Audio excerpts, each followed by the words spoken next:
Donc je vais vous parler dans cette première présentation, qui sera la plus longue des deux, hein, l'autre est plus courte, de la physiopathologie des troubles du comportement alimentaire, avec un certain nombre de regards nouveaux sur ce sujet qui sont liés au progrès de la recherche, et notre équipe de recherche à Rouen contribue pas mal dans ce domaine-là. Et puis j'évoquerai d'autres pistes, mais j'ai vu qu'il y avait un topo un peu plus tard sur la notion d'addiction dans les TCA, qui permettra comme ça que je gagne un petit peu de temps sur ce versant-là. Alors, brièvement, le plan que je vous propose de suivre, c'est celui-ci. Donc, comme c'est le premier topo de la journée, je me permettrai juste de recadrer où nous en sommes dans la classification et l'épidémiologie actuelle des TCA, avant d'entrer plus dans le vif du sujet de la physiologie et de la physiopathologie.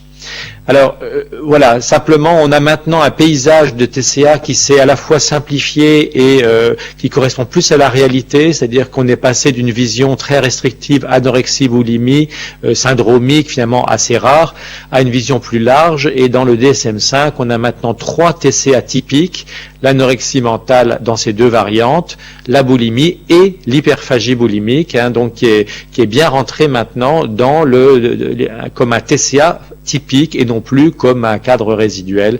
Et puis on a toujours, comme on le voit sur le bas du tableau, des formes un petit peu restrictives, atypiques, partielles, des formes compulsives à minima ou des formes mixtes alternantes. Donc c'est dans ce contexte-là qu'on travaille maintenant, et par exemple notre service qui recueille tous les types de TCA, voire en permanence dans la même journée des patients qui consultent avec un IMC à 12, donc des nutritions sévères qui sont plus dans le champ de l'anorexie mentale, qu'elle soit restrictive pure ou mixte, des hyperphages avec parfois des IMC extrêmement sévères à 50, 60, à 25 ou 30 ans, et donc une obésité de gravité progressive. Et puis on a tous ces états intermédiaires avec des corpulences plus ou moins normales et qui parfois alternent des phases boulimiques, des phases restrictives. On a vraiment un spectre de TCA tout à fait large maintenant qui arrive en masse sur les consultations. Il n'y a pas eu de gros changements dans les critères du DSM-5, mais quand même une atténuation de la rigueur des critères. Et je trouve conceptuellement le changement le plus important dans l'anorexie mentale, c'est qu'il ne s'agit plus de refus, de déni ou d'incapacité à manger. Mais le premier critère que j'ai synthétisé ici, c'est vraiment la notion de dénutrition, donc d'IMC inférieur à 85% de la normale. C'est des gens qui parfois ne veulent pas manger, mais qui souvent voudraient bien manger, mais n'arrivent pas à manger, ou qui mangent trop peu par rapport à leurs besoins. Les autres critères n'ont pas beaucoup changé. L'aménorrhée a été supprimée. Pour la boulimie, ça n'a pas beaucoup changé, mais simplement le critère de fréquence a été atténué. Il suffit maintenant de 4 crises par mois pendant 3 mois, suivi des comportements compensatoires, pour être dans le cadre de la boulimie syndromique. Et la boulimie subsyndromique est encore plus espacée. Vous voyez, seulement 2 crises et comportements par mois pendant 3 mois. Le patient rentre dans le cadre de la boulimie atypique. Donc ça préfigure déjà de ce que je dirais tout à l'heure sur le dépistage en médecine générale, derrière des vomisseurs ou vomisseuses chroniques plus ou moins bien étiquetés. Enfin, l'hyperphagie, maintenant donc a ses lettres de noblesse comme diagnostic plein et entier de TCA typique. Et quand on recherche l'hyperphagie, ça sera largement évoqué aujourd'hui, chez des adultes ou même des grands adolescents qui consultent pour obésité, surtout lorsqu'elle est sévère et d'installation rapide, eh bien quand on cherche l'hyperphagie, on la trouve très souvent. Elle est parfois nocturne, et puis très souvent on a des formes atypiques, atténuées, avec du grignotage, des compulsions qui alternent plus ou moins avec des périodes restrictives. Bon, voilà un peu campé le décor. Alors, à quel moment on est touché par les TCA? Il n'y a pas énormément d'études qui précisent ça. Celle-ci, qui est bien connue, donc, mais déjà un peu ancienne, puisqu'elle remonte au début des années 2000 en termes de base de données, nous montre que l'anorexie, qui est donc en rouge, démarre plutôt plus jeune que les autres, mais peut encore survenir après 20 ou 30 ans. Et nous, en médecine d'adulte, on a beaucoup de cas incidents à 25, 30, 40 ans d'anorexie. La boulimie, qui est en bleu, elle peut survenir à peu près en même temps, mais à a une incidence un peu plus étalée dans le temps. On peut démarrer une boulimie à 40 ans. Et puis les comportements compulsifs, l'hyperphagie proprement dite, ou tous les comportements compulsifs divers et variés qui sont en vert ou en violet ici, on le voit, sont plutôt des maladies un peu plus tardives, avec une augmentation progressive de la prévalence vie entière, qui montre bien qu'on peut tomber dans un TCA à 40, 50, 60 ans. Alors évidemment, on a des patients qui vont garder une évolution assez prolongée, et donc, comme vous voyez tout de suite, le pic d'incidence majeure est plutôt entre 15 et 30 ans, mais quand on cumule toutes les formes de l'adulte qui, hélas, ont une certaine durée d'évolution, on comprend aisément qu'il y a à peu près 10 fois plus de TCA tout confondu chez l'adulte que chez l'adolescent, qui est un état transitoire. Alors, où est-ce qu'on en est dans la prévalence actuelle dans la population générale des TCA? Il y a pas mal d'études qui sortent ces temps-ci. Par exemple, on a donc dans cette, il y avait ces chiffres donc encore de l'étude de Preti, de début des années 2000. À l'époque, bon, il y avait déjà la prédominance féminine. On était aux alentours de 5% des 3 syndromiques de l'époque, encore une fois, c'était du DSM-4 pour les 18-30 ans. La France était un peu plus touchée que les autres pays. Et puis on n'avait quand même pas beaucoup d'informations sur les TCA atypiques. On nous dit simplement qu'il y en avait probablement au moins autant. Donc à la louche, au début des années 2000, en Europe, on était aux alentours de 10% des adultes jeunes touchés par les TCA. Est-ce que ça augmente? Alors, il y a peu des pays où on dispose de données temporelles, mais les Australiens, l'équipe d'Adélaïde, a beaucoup publié là-dessus, avec un système très élaboré de bus de santé qui circulent dans les campagnes pour faire le diagnostic de TCA. Et vous voyez qu'entre l'étude de 98 et l'étude de 2008, on a quand même une augmentation tout à fait spectaculaire de la prévalence des différents types de TCA. En gros, c'est un doublement en 10 ans. Et les Australiens, donc, ont pris la peine de distinguer les catégories d'âge, et c'est intéressant de voir, donc, sur leurs dernières études, il y a eu 3 papiers successifs entre 2012 et 2015, on passe de 10% tout type confondu chez les adolescentes à 20% chez les femmes jeunes, donc les 18-30 ans, 40 ans, et puis après 45 ans, ça rediminue, mais vous voyez, il y a encore pas mal de TCA. Mais ce ne sont pas les mêmes, comme vous l'avez compris. Alors nous, dans notre région, on a commencé déjà un certain nombre d'études, j'y reviendrai, sur la population à risque, et les jeunes, en particulier les étudiants. On est à des chiffres de l'ordre de 20 à 22% des étudiantes qui ont un TCA, dont presque la moitié ont un TCA typique, et puis les autres, ce sont des TCA atypiques. Les garçons sont un peu moins touchés, et j'y reviendrai dans l'autre topo. Au cabinet du généraliste aussi, quand on cherche les TCA, eh bien, on les trouve de l'ordre de 13 à 14% en moyenne. Voilà, donc si on essaye d'estimer ce qui se passe actuellement en France, probablement si on cherchait systématiquement les TCA et qu'on ne se contentait pas de les déclarer, on aurait aux alentours de 1% d'anorexie restrictive mixte, de 3 ou 4% de boulimique, et puis dans les formes atypiques, restrictives, hyperactivité, encore au moins largement autant. Et il est clair que ce qui nous occupe majoritairement aujourd'hui pour cette journée, donc, qui est tous les liens entre TCA et obésité, hyperphagie, compulsion, grignotage, c'est de loin le TCA le plus fréquent, qui représente à peu près la moitié du total des TCA. Et vous voyez que on peut estimer probablement qu'actuellement dans notre pays, on a aux alentours de 15% de la population générale qui est concernée par un TCA d'un type ou d'un autre. Donc ça vaut le coup de s'en occuper. Est-ce qu'on a des données dans d'autres pays? Eh bien, on a établi un certain nombre de collaborations, et en particulier donc Antoine Aoun de Beyrouth avait fait sa thèse dans notre équipe, et il trouve 31% de TCA typiques chez les étudiants du campus santé de Beyrouth. Nous avons également travaillé avec des partenaires algériens. C'est le seul chiffre que j'ai trouvé pour l'instant, mais j'espère que bientôt il y aura des données sur le territoire de Béjaïa. Et donc à Batna, il y a 8% de TCA dans la population des étudiants. Vous voyez, contre 22 en Normandie et presque 30 en Hongrie. Et puis d'autres études sont assez alarmantes. Par exemple, chez les adolescents autrichiens, c'est jusqu'à 30% des filles qui ont un TCA. Donc voilà, l'enjeu est important. Alors, quelques rappels peut-être sur la physiologie du comportement alimentaire telle qu'elle se concrétise maintenant au regard de toutes les recherches qui ont été faites depuis 15-20 ans dans le domaine de la neurobiologie. Alors ce schéma-là, nous l'utilisons maintenant de plus en plus pour les cours aux étudiants. Il paraît presque classique, alors qu'il y a 20 ans, beaucoup de ces boucles de régulation n'étaient pas connues. Mais on sait maintenant que l'estomac proximal produit de la gréline, hormone orexigène, qui va ensuite agir sur le cerveau, que le grêle et le côlon sont plutôt des vecteurs de messages satiétogènes, en particulier donc la CCK, le GLP1, le PYY et toute une série d'autres incrétines ou neuropeptides satiétogènes. Tout ce monde-là va circuler soit par voie sanguine, soit avec des relais sur des récepteurs qui sont dans la paroi intestinale. Et puis nous avons le message satiétogène de long terme, qui est la leptine provenant du tissu adipeux. Et il ne faut pas oublier le pancréas, parce que l'insuline, bien sûr, on y pense toujours, métabolise du glucose, tout à fait, mais on sait aussi que l'insuline a un effet central satiétogène qu'il faut prendre en compte. Et donc c'est l'équilibre de tous ces messages périphériques orexigènes ou satiétogènes qui va être géré au niveau de l'hypothalamus. Pardon. Alors, pour rester un instant sur la gréline, qui a suscité beaucoup de travaux, donc on sait qu'elle vient du fondus, qu'elle a besoin d'être acylée ici sur sa chaîne peptidique pour être active, et donc ensuite, il y a des récepteurs à la gréline sur de nombreux organes, dont différentes zones du cerveau, dont l'hypothalamus. J'y reviendrai tout à l'heure.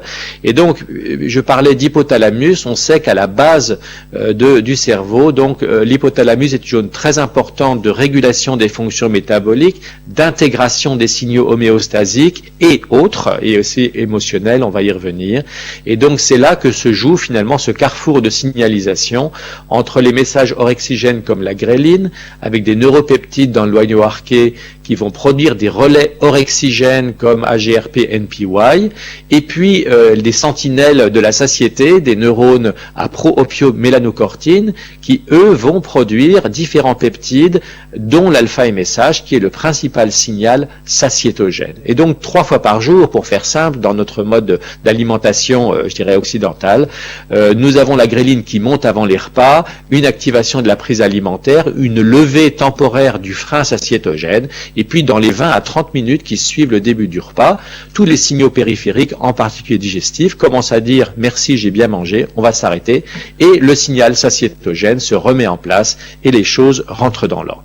Donc ça, c'est de la physiologie maintenant qui est bien établie. Ce qui est bien établi aussi, c'est que la régulation du comportement alimentaire est aussi très intriquée, et c'est heureux, avec le plaisir, avec l'émotion. En général, quand on mange, on est content, on est rassasié, mais on a aussi de la satiété, on a du plaisir, et cette intégration plaisir et rassasiement se fait notamment au niveau donc d'un certain nombre d'aires du système de récompense, notamment le noyau accumbens, mais également l'hypothalamus, et il y a donc des voies principalement dopaminergiques, je simplifie, qui sont impliquées dans cette réponse postprandiale et qui fait que quand on n'a pas de TCA, on est content d'avoir mangé, on a du plaisir, on a l'estomac gentiment rempli et une certaine détente, un bien-être caractéristique de la satiété, et on a l'esprit libre ensuite pour penser à autre chose. Malheureusement, on le sait bien, nos patients qui consultent pour TCA n'en sont pas là, et cette belle mécanique bien huilée est grippée, et depuis un certain nombre d'années, un des grands enjeux, c'est de comprendre comment ce système se dérègle. Maintenant qu'on connaît mieux la physiologie, il faut qu'on trouve des pistes de mécanismes qui rendent compte de la physiopathologie. Alors, il faut toujours partir de la clinique. Or, on sait qu'on ne tombe pas par hasard dans un trouble du comportement alimentaire. On connaît bien dans l'épidémiologie un certain nombre de facteurs de risque, de vulnérabilité pour les TCA et l'obésité, qui sont souvent d'ailleurs les mêmes.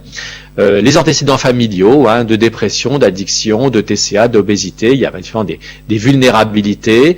Il y a des périodes de vulnérabilité particulières qui sont bien connues, l'adolescence, l'adulte jeune, la grossesse, le postpartum, ce sont des moments où on voit beaucoup de TCA.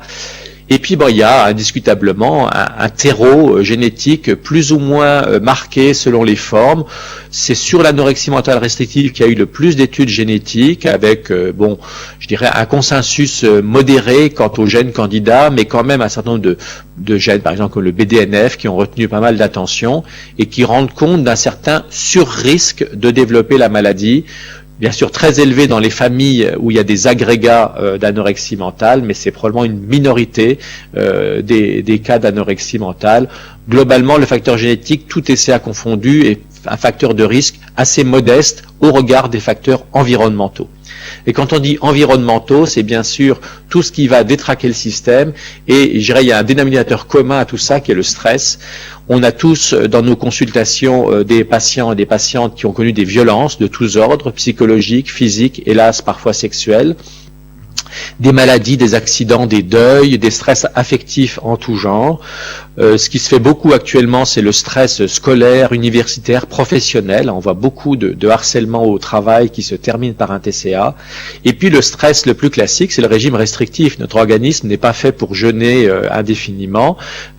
S'imposer des régimes abracadabrants comme on voit actuellement, sans lactose, sans fructose, sans FODMAPs, sans gluten, etc., ou d'autres régimes hypocaloriques mal conduits, c'est un stress qui dérègle fortement le comportement alimentaire. Les séparations parentales, les conflits familiaux.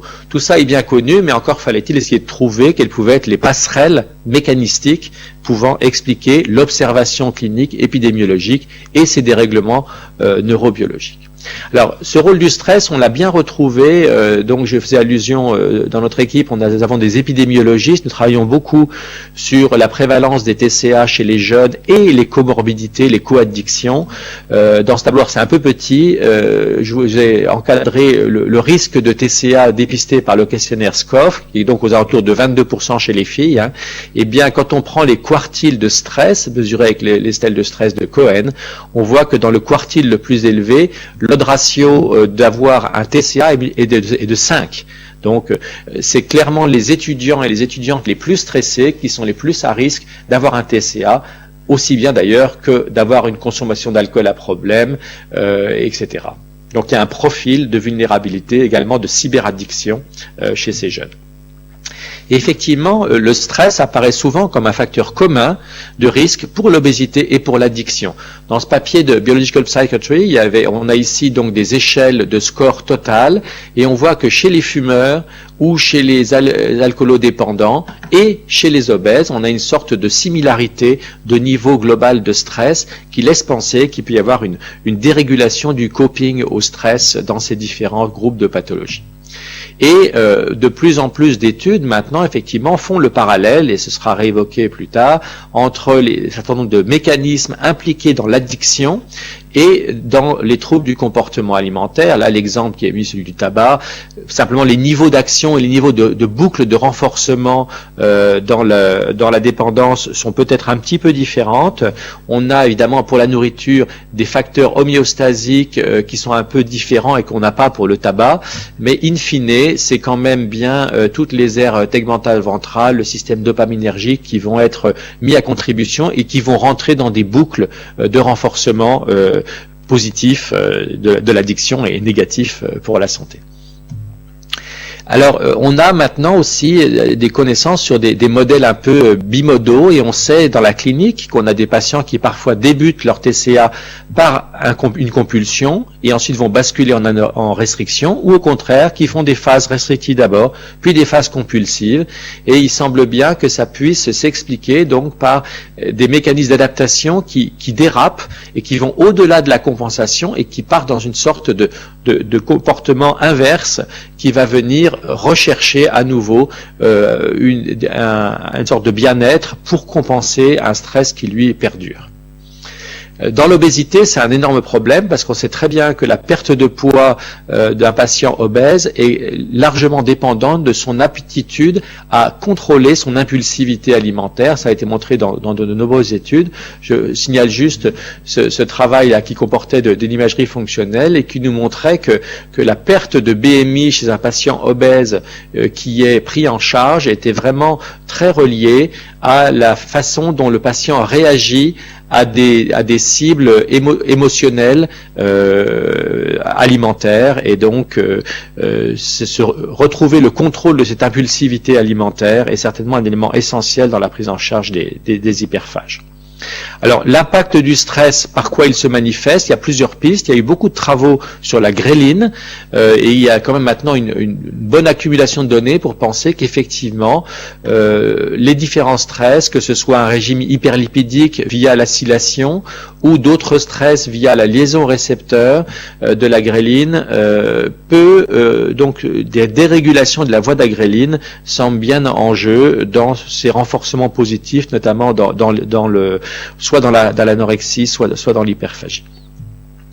Et c'est ce qu'illustre cette revue de nos collègues de Cork en Irlande, qui fait le lien justement entre la signalisation par la gréline et les mécanismes de la récompense, et je dirais le point qu'il développe particulièrement, c'est donc le fait qu'en partant cette fois-ci d'un facteur déclenchant plutôt alimentaire, régime McDo frites, Coca, barres chocolatées, donc très riche, très gras, très sucré, que ça impacte les processus d'acylation de la gréline, que donc ça va finalement renforcer son effet orexigène, et on va avoir une espèce de boucle pernicieuse entre l'amplification de la prise alimentaire, l'amplification de l'effet orexigène et l'amplification de la réponse hédonique dopaminergique, qui va entraîner une sorte d'accoutumance et de besoin de toujours plus.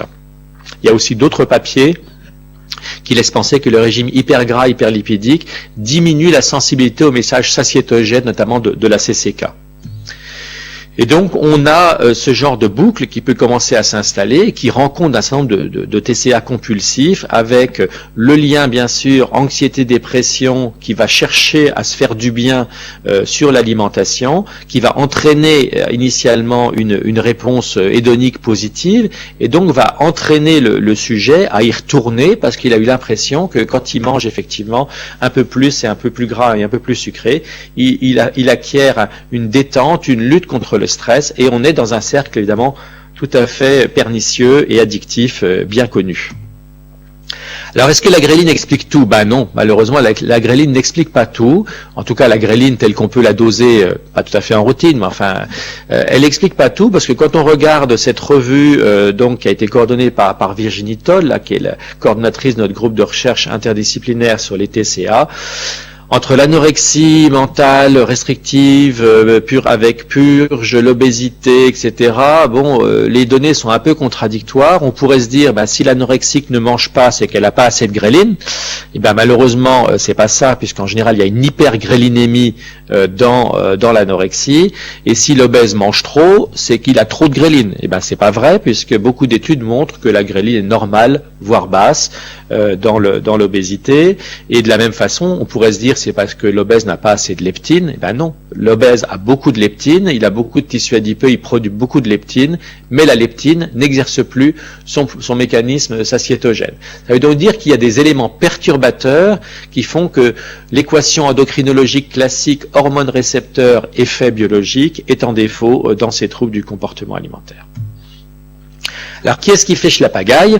Si je peux emprunter cette expression un peu familière, il faut essayer de voir qui, entre le tube digestif, le cerveau, à différents étages de cette régulation de la réponse au stress, peut venir interférer. Alors, bien sûr, il y a différentes pistes. On sait qu'il y a une accélération de la réponse au stress dans les TCA, avec une activation de la production d'adrénaline, de cortisol, de plus en plus d'arguments pour penser qu'il y a une micro-inflammation, une activation cytokinique, et puis donc on va aller chercher d'autres mécanismes explicatifs, d'autres éléments du puzzle. Et c'est dans ce contexte que est arrivé depuis 10-15 ans dans le paysage, je dirais, de la recherche physiopathologique humaine, un nouveau venu qu'on avait peut-être un peu oublié, qui est le microbiote. En effet, dans notre tube digestif, quand on pense tube digestif, on pense grêle, côlon. On sait déjà que ce tube digestif est très sensible au stress. Ça, c'est mon côté gastro-entérologue, et il y a une abondante littérature là-dessus pour montrer que le CRF, qu'il soit d'origine centrale ou produit localement, a des effets tout à fait négatifs sur la motricité digestive, entraîne des douleurs, des troubles du transit, des ballonnements, et et une production de cytokines pro-inflammatoires, et que en retour, tout ceci a des effets satiétogènes sur le tube digestif. C'est ce qu'on voit souvent en réanimation avec une sidération du tube digestif et à minima dans le syndrome de l'intestin irritable. Or, on sait que le CRH augmente la perméabilité intestinale, et c'est le lien probablement qui explique qu'on ait maintenant des études montrant que le stress psychologique par lui-même peut augmenter la perméabilité intestinale. Ça a été montré chez le volontaire sain, ça a été montré in vitro ici, où on voit que le passage d'une molécule, d'une macromolécule marqueur est fortement augmenté en présence de CRH.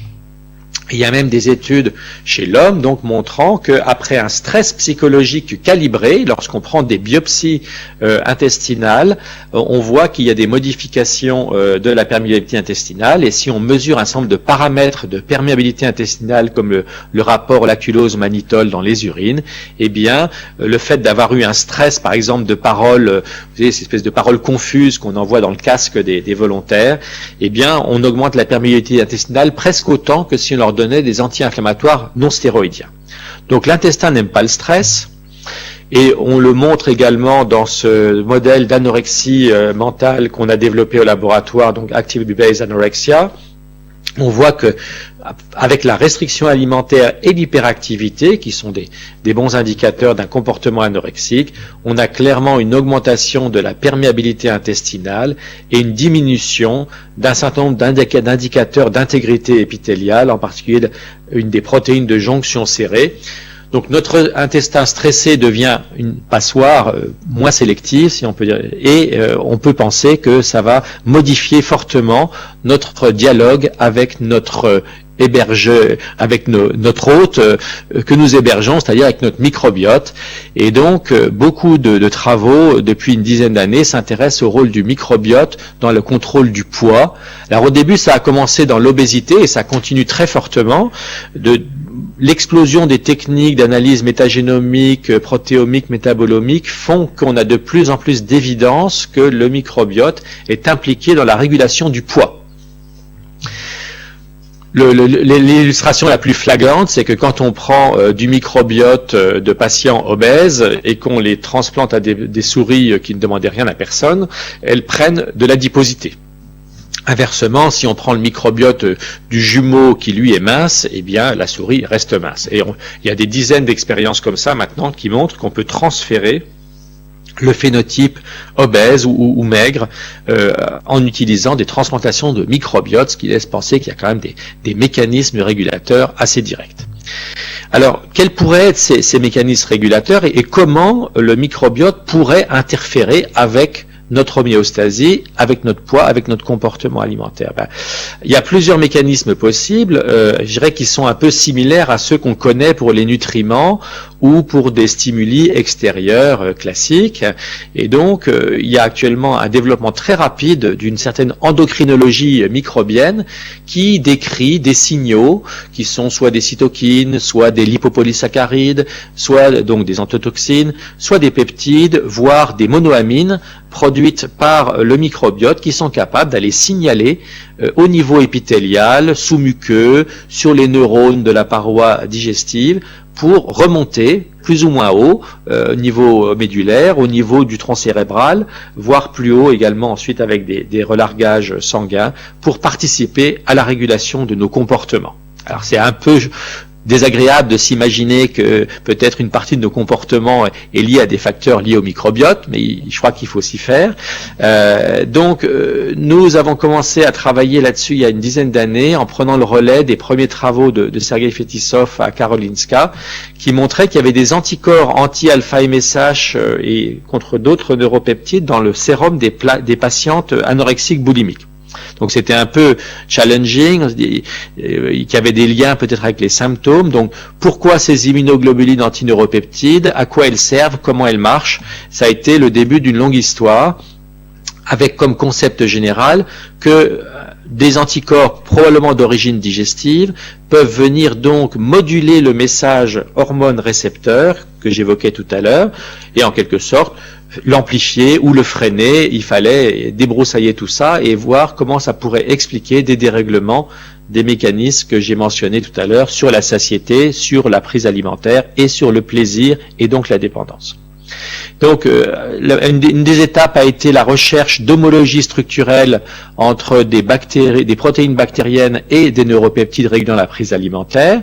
Et effectivement, il y a maintenant 7-8 ans, nous avions montré qu'il y avait toute une série de neuropeptides connus pour leur effet dans la régulation de la faim, pour lesquels, dans l'organisme, dans le sérum même de sujets sains, il existe des anticorps, des immunoglobulines, IgG ou IgA, qui croisent avec ces neuropeptides, donc un concept de mimétisme moléculaire, avec des bactéries candidates qui, au moins d'après le in silico, d'après les bases de données génomiques, seraient capables de produire des protéines ou des bouts de protéines ressemblant à l'alpha-MSH, à la gréline, à la leptine. Et puis parmi ces gènes, il y a tout simplement notre bon vieil Escherichia coli commensal qu'on a tous dans notre flore digestive, qui généralement ne nous pose pas trop de problèmes, mais on voit toute une série d'autres micro-organismes candidats. Donc après, bien sûr, il s'agit de savoir est-ce qu'il y a des perturbations de ces messages de régulation neuropeptidique au cours de l'anorexie mentale. Eh bien, oui, on a plusieurs études maintenant qui montrent que les taux d'immunoglobulines antigréline ne sont pas les mêmes chez la patiente anorexique, notamment à la phase initiale de prise en charge. Et ça remonte un peu après un début de renutrition. Donc, peut-être une piste pour expliquer la grélinorésistance que j'évoquais tout à l'heure au cours de l'anorexie mentale. Également dans des modèles expérimentaux de perte de poids, là c'est un modèle méthotrexate, on voit qu'il y a une perte de poids très importante qui met longtemps à récupérer. Pourtant, la gréline augmente, les cellules à gréline au niveau du fondus sont activées, mais cette gréline produite n'arrive pas à déclencher la prise alimentaire. Et effectivement, dans ce travail, on voit qu'il y a une diminution des immunoglobulines réagissant avec la gréline, et donc probablement la modulation de l'efficacité biologique ne se fait pas bien. Je vais passer celle-là. Ça nous amène à l'obésité. Et donc, il y a 3 ans maintenant, nous avions publié dans Nature Communication ce papier qui cherchait à comprendre ce paradoxe que j'évoquais tout à l'heure. Alors que le patient obèse n'a pas beaucoup plus de gréline que la moyenne, pourquoi mange-t-il plus? Comment rendre compte de l'augmentation de l'effet orexigène? Donc, ce papier a une partie clinique et une partie expérimentale. Le premier constat qu'on a fait chez des patients obèses, qui sont donc en bleu ici par rapport à des normaux en vert ou des anorexiques en rouge, c'est qu'il y avait une forte différence dans les caractéristiques d'affinité, donc d'association et de dissociation des immunoglobulines antigrélines par rapport au contrôle. Et le corollaire de ça, quand on regardait la dégradation in vitro de la gréline, c'est que les immunoglobulines du patient obèse protègent la gréline de sa dégradation. Normalement, je disais tout à l'heure, avant le repas, on a un pic de gréline et puis en 15-20 minutes, il n'y a plus rien. Il y a une dégradation très rapide de ce peptide. Or, on voit que là, chez l'obèse, la dégradation est ralentie, ce qui pourrait rendre compte du renforcement de l'effet orexigène. Pour le démontrer, nous avons pris donc ces anticorps antigréline de patients obèses et les avons transférés à des souris naïves, et on voit qu'en présence de gréline, les anticorps augmentent fortement la prise alimentaire, c'est la courbe rouge ici au fil du temps, donc un effet potentiateur de la gréline. Et quand nous avons pris des souris génétiquement obèses, OB, on leur a pris les anticorps antigréline, on les a transférés à des souris naïves en présence de gréline, et là encore on retrouve cet effet orexigène qui laisse penser donc qu'il y a bien une modulation du signal de la gréline dans un sens ou dans l'autre dans les troubles du comportement alimentaire. Alors, la gréline, c'est bien, mais on sait bien que notre prise alimentaire, c'est toujours le résultat entre ce qui stimule et ce qui freine. Et donc, il fallait aussi s'intéresser à la voie satiétogène et donc à la voie de l'alpha-MSH. Ça a été le cas dans une série d'études qu'on a réalisées. Et en particulier, une des premières ici était finalement de reproduire l'effet du stress. Donc, nous avons manipuler des rats pour voir, en les stressant par des manipulations et des prélèvements successifs. On a eu en gros un lot de rats très stressés, le pool A, et des rats moins stressés. Et quand on a pris les anticorps des rats très stressés et qu'on les a injectés en intracérébroventriculaire à des rats naïfs, eh bien ça augmentait fortement transitoirement, mais fortement, la prise alimentaire, donc avec, semble-t-il, un effet de ces anticorps anti-alpha MSH sur la prise alimentaire. Et donc, ça nous amène progressivement à ce concept que nos hormones orexigènes ou satiétogènes ne sont pas seules, elles sont accompagnées par un certain bruit de fond d'immunoglobulines qui les reconnaissent, et en fonction des caractéristiques de taux, mais surtout d'affinité de ces anticorps, on va avoir plutôt un système de protection, de transport et donc d'amplification de l'effet biologique, ou un système plutôt de neutralisation dans des complexes humains, d'accélération de dégradation et en tout cas de réduction de l'effet biologique. Alors, qu'est-ce que vient faire le microbiote dans tout ça? Eh bien, la question qui se posait, c'est où sont les antigènes? Je l'évoquais tout à l'heure, on avait fait une première étude in silico, mais il fallait maintenant aller directement dans la protéine bactérienne. Et donc, ça a été ce premier papier de Translational Psychiatry en 2014, où on a mis en évidence qu'effectivement, une protéine bactérienne bien connue des microbiologistes, c'est une protéine de survie des bactéries, était un analogue de l'alpha-MSH.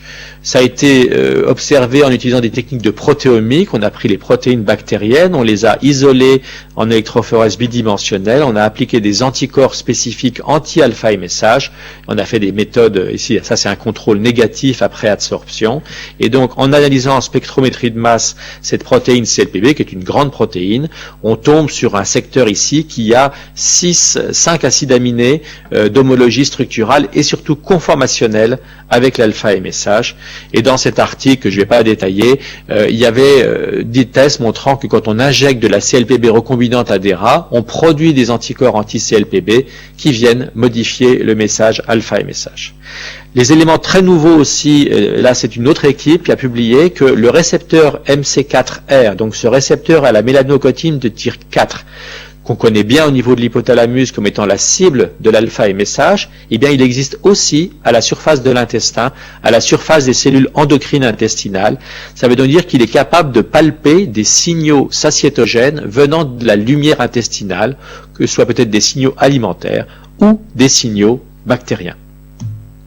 Et pour aller plus loin dans l'affaire, donc un de nos thésards, Jonathan Breton, a publié ce papier dans Cell Metabolism l'an passé, où il a cette fois-ci fait un peu plus l'inventaire des moyens par lesquels les bactéries pourraient participer au mécanisme de rassasiement.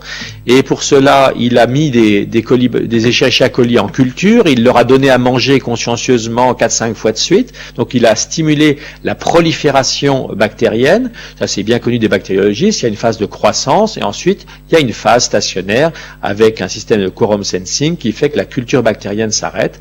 Il a extrait les protéines de la phase exponentielle de la phase stationnaire, refait cette manip d'électrophorèse d'analyse protéomique et constaté que, eh bien, il y avait une concentration beaucoup plus élevée de CLPB dans les protéines de la phase stationnaire. En gros, quand les bactéries ont bien mangé pendant 20 à 30 minutes, elles s'arrêtent de proliférer et elles produisent cette CLPB satiétogène.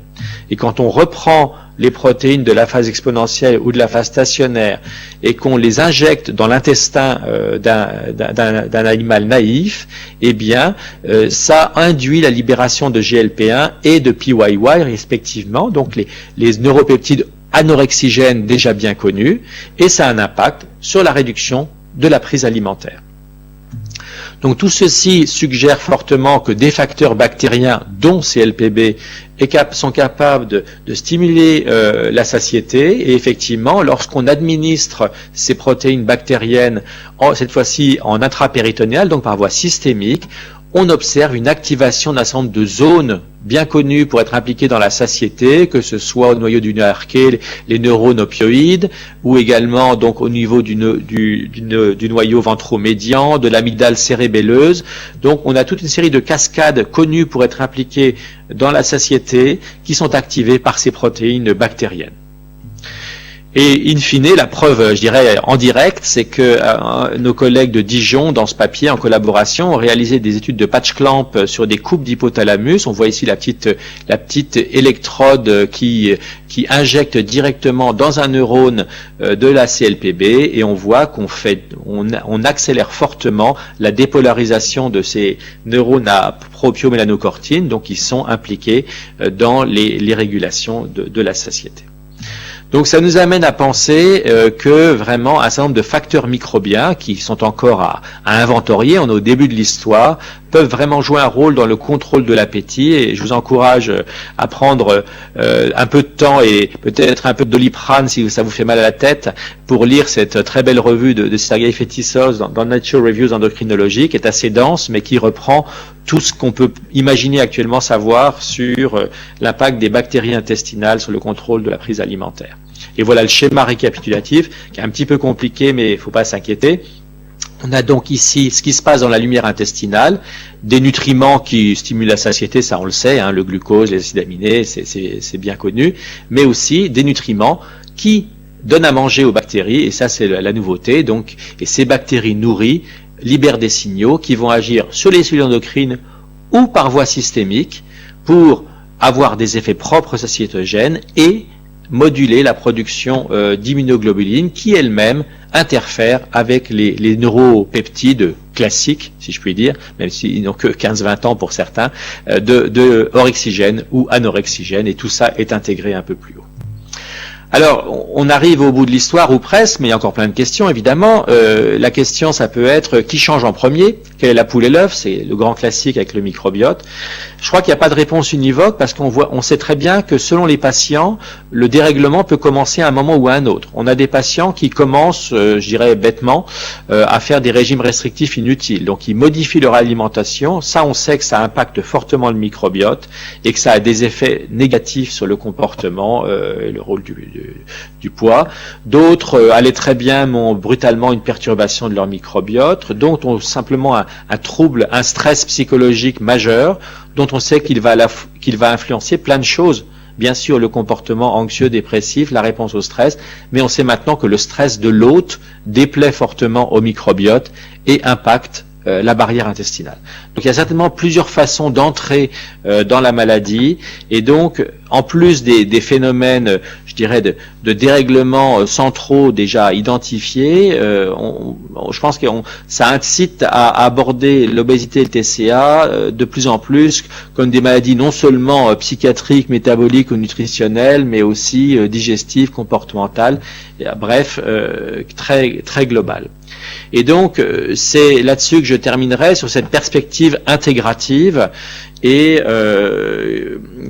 d'une tête qui est bien accrochée au reste du corps, heureusement pour nous, et qui dialogue fortement avec le reste du corps. Et dans ce papier collaboratif que nous avons publié l'année dernière sous l'égide donc de l'Association française des troubles du comportement alimentaire, il y a une tentative donc d'intégration de différentes pistes. Je vous en ai présenté quelques-unes. Il y a d'autres collègues qui travaillent particulièrement sur le rôle des neuropeptides de l'hypothalamus latéral comme renforçateur de la dépendance. Philippe Gorwood a publié un joli papier qui, je pense, sera évoqué tout à l'heure sur la dépendance à la minceur. Et puis, il y a le bruit de fond, enfin le terrain génétique plus ou moins favorable. Et donc, ces facteurs déclenchants que sont le stress et les voies du plaisir et de la dépendance qui s'activent, qui pourraient donc être mis en jeu à différents étages par les facteurs que j'ai évoqués. Ça a des perspectives bien sûr nouvelles, c'est-à-dire qu'on commence à voir sortir des études sur la modulation de l'anxiété, de la dépression par des probiotiques ou des prébiotiques.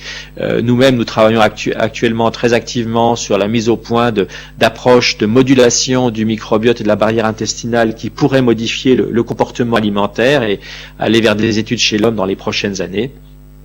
Et puis je crois surtout que sans attendre les résultats de ces études, ces différentes études, tous ces travaux conceptuels des 10 dernières années de différentes équipes laissent bien penser qu'il faut aller vraiment dans une approche physiopathologique et thérapeutique très intégrée, très intégrative, très multidisciplinaire de ces troubles, et qu'on ne peut plus se contenter de le regarder que par un petit bout de la lorgnette.